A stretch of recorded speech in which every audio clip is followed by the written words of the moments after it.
College to Corporate, Corporate Insights Unplugged. Today, we have with us Mr. Gopichand Bahatam, who is going to share his valuable insights and experiences regarding current job market and what a corporate warrior must possess. Let's dive straight into this discussion.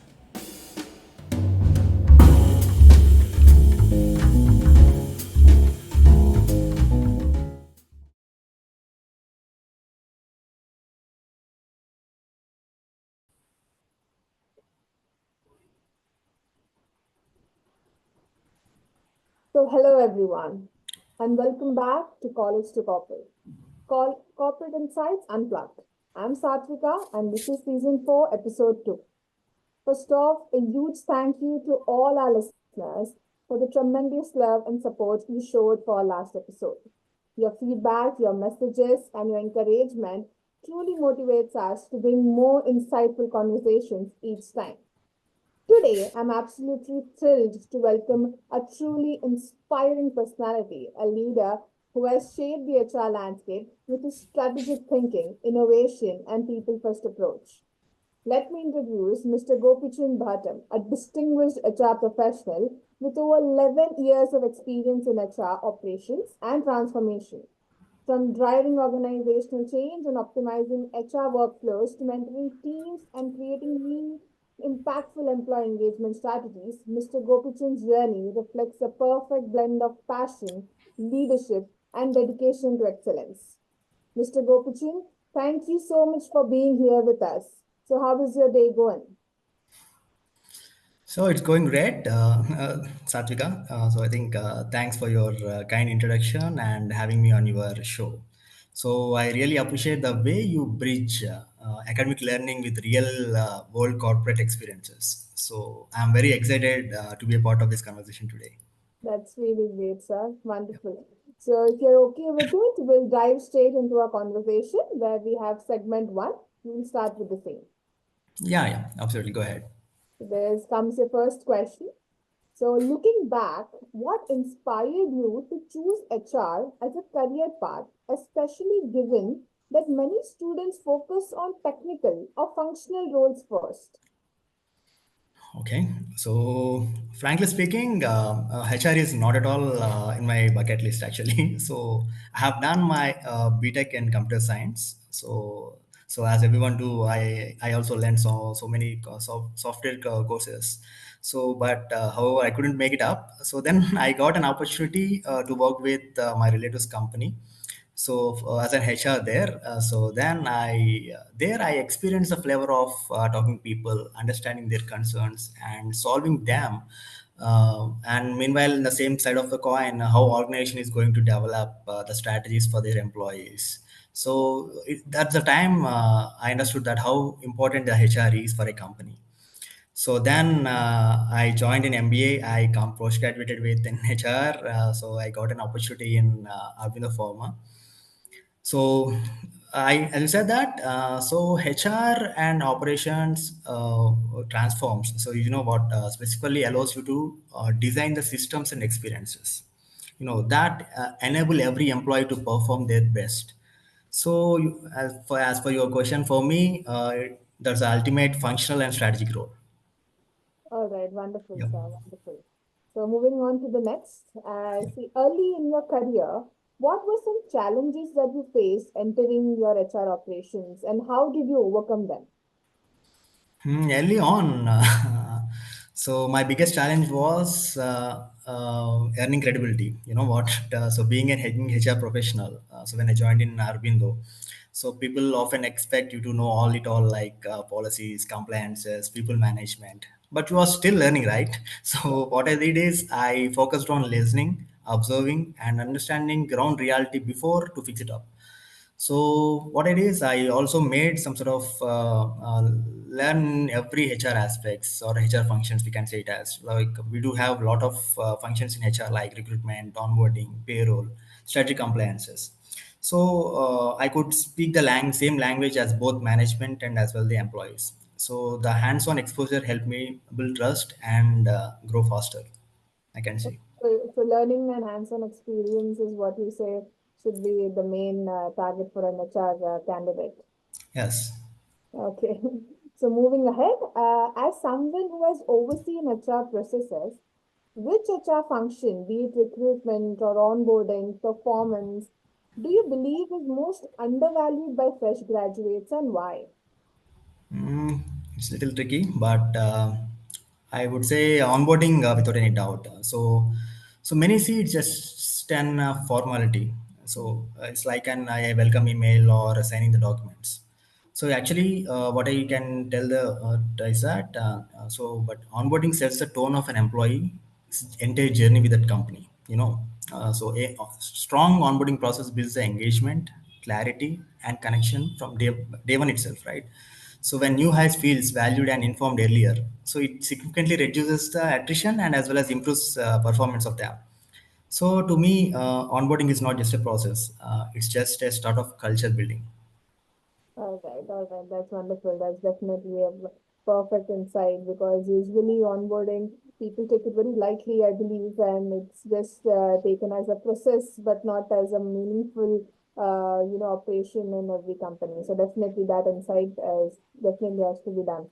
So True. moving to the next, I would say, Yep. in your view, how crucial is domain knowledge versus soft skills for HR professionals?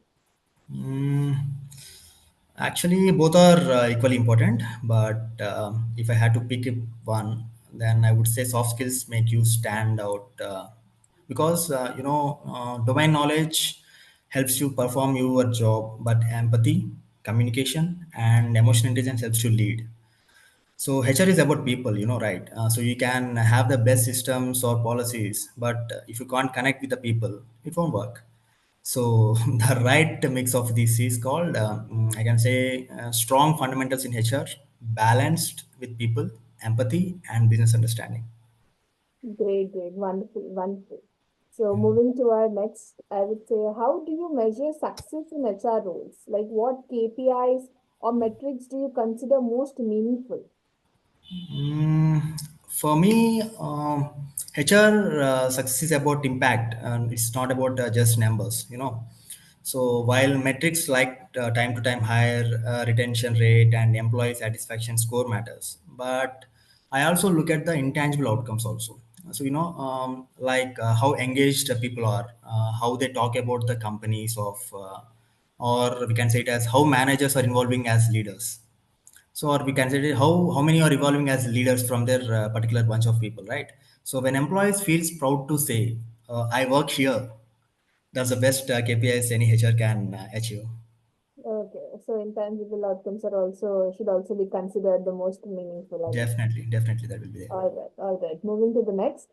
Could you share an instance where an HR strategy or intervention changed the course of an organization? I can say with an example. So, what we call See, one example is that I am very proud of inclusive hiring. So we proactively identified talent candidates from tier three colleges also, because there is a saying or how the market functions is that so top B schools or top tier one colleges or have good stuff of students and all. But what we thought is even top tier three or tier three colleges also will have the even good knowledge of people are there, but there will be like the individuals who had the skills but lack of opportunities due to the industry bias towards tier one colleges. So we hide the people from tier three colleges, hide them, and place them successfully. So which not only filled business needs, but also created a culture of what I can say, culture of inclusive and purpose. So actually, this was inspired by our Narendra Modi ji. So we started of Skill India Nation, right? So and also in Ratan Tata's people philosophy. So the thing is that talent has no boundary. So the initiative still stands on as one of the most rewarding projects in my career. All right, that's great. Yeah. That's wonderful. All right, so moving to the next. So many new grads feel that HR operations is monotonous. So how do you keep your work fresh and what new challenges have you embraced? Mm, Actually, that's a common misconception. See, HR operations are evolving faster than ever.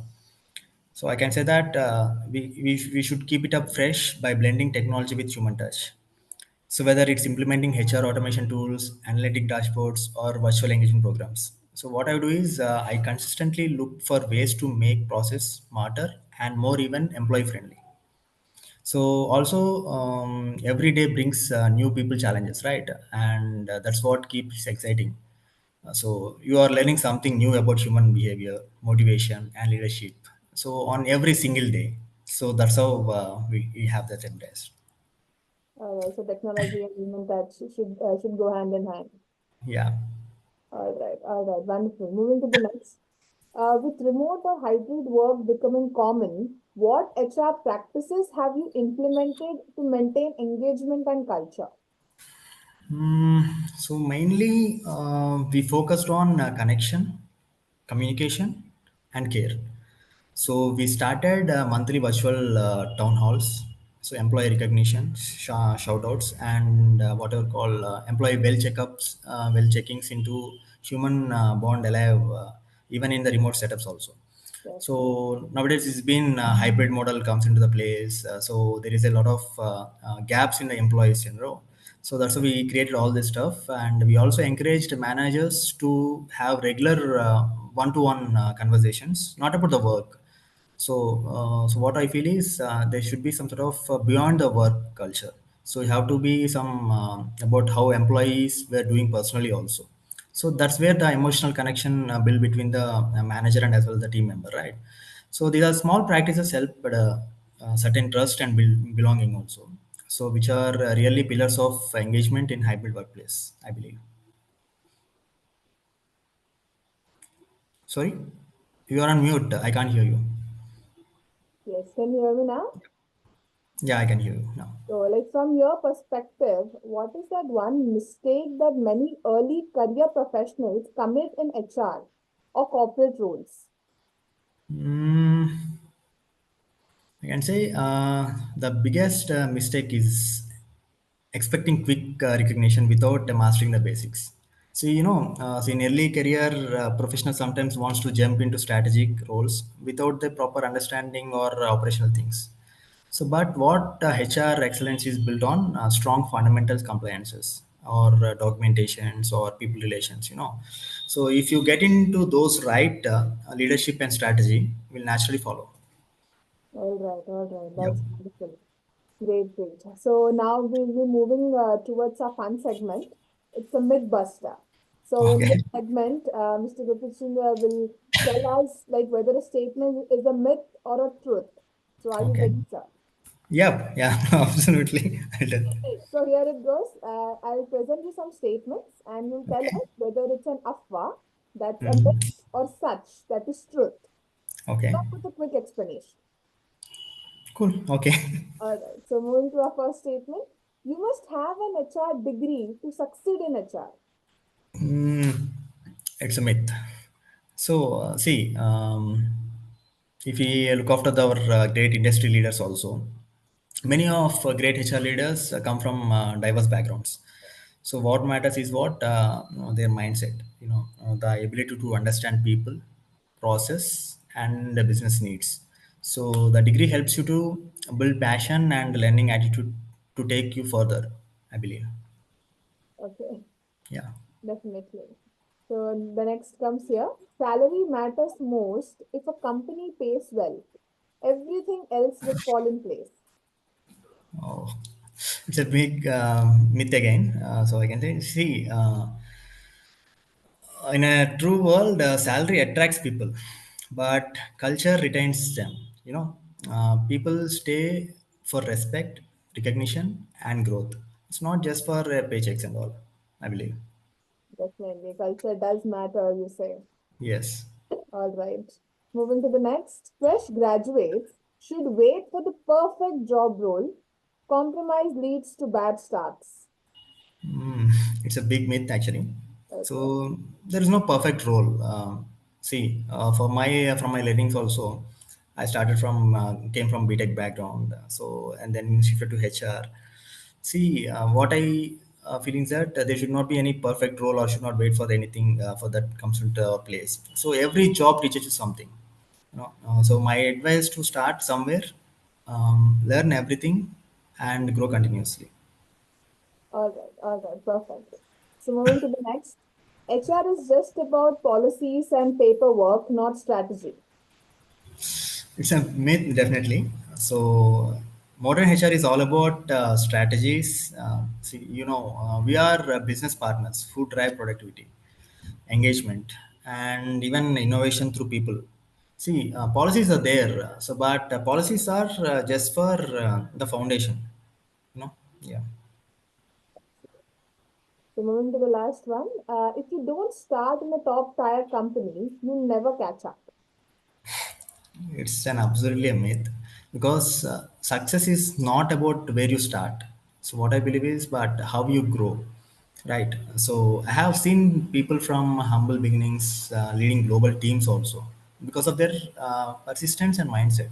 So the mindset has to be strong. So because it doesn't matter that from where you have come or so what's your background and all. So if your mindset is strong, then definitely you will achieve a great things. Definitely, definitely. Having a Yeah, strong mindset does matter for every HR candidate, I believe. correct. All right. Moving to the fun last question. For students or recent graduates entering the corporate world, especially those interested in HR, what recommendation, advice, or suggestions do you have? Mm, See, my advice is very simple. So I would say you have to learn, adapt, and stay human. So because we are all into the human resources, right? Our tagline is that also. So you have to learn every day. So because as HR is evolving rapidly with the technology and analytics, so adapt that culture. So the corporate world rewards those who can embrace change, right? And most importantly, stay human. See, empathy is your strongest skill in as an HR professional. Remember, you are not just a manager, or you are just not a managing resources. It's because you are shaping the lives and as well as the building culture also. Yeah. So lead with your heart and purpose. Mhm. Amazing, sir. Wonderful, wonderful. I think that's really some great insights from your side. So, Mr. Rupichand, thank you so much for sharing your experiences, your insights, and your practical wisdom with us today. I'm sure our listeners will benefit greatly from all of this. And to all our listeners, thank you for tuning in. If you enjoyed this episode, do like, comment, share, and don't forget to subscribe. We'll see you next week with more corporate insights unplugged. Until then, stay curious, stay bold, and keep bridging that gap between corporate and college. Thank you so much. Thank you so much.